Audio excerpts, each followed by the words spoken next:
So I've not been around in a while. Just had no projects, so just thought I'd tell you.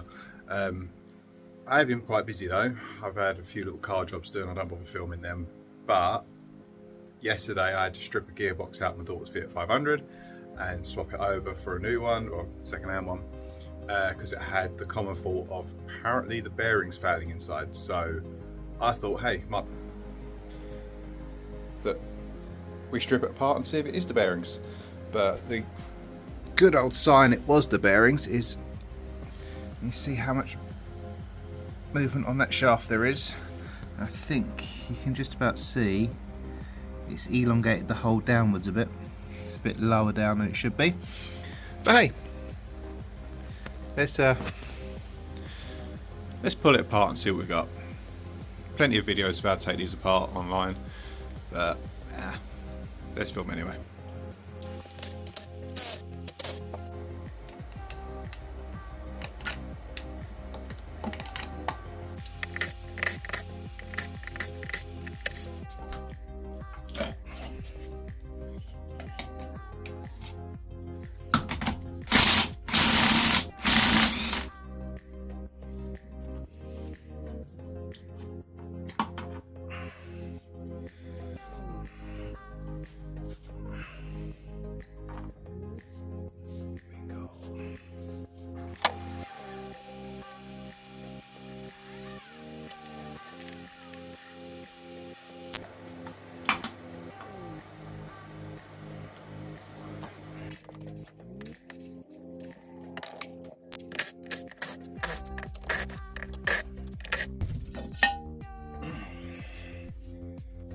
Whoa! Do you see what I see? One bearing. More bearing. And more. Oh, she went good.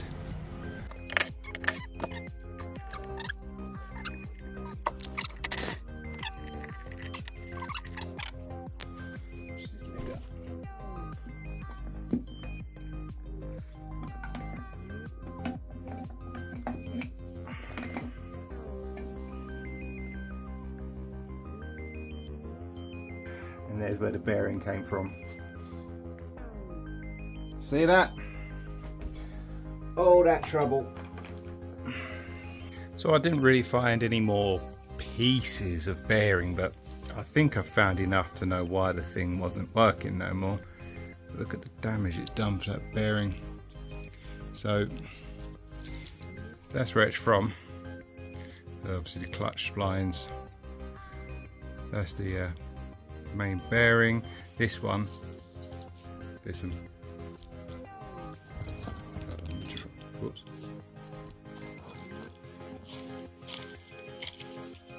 is knackered anyway. So this whole gearbox is dead. But on an investigation, looking at the box, seeing it was worth putting a new set of bearings in it and repairing the old box. So, you know, as a spare. The this little lot here has done a number around the inside of the diff housing. So, because yeah, see, I pulled the diff off just to check, and shrapnel has done a job on that.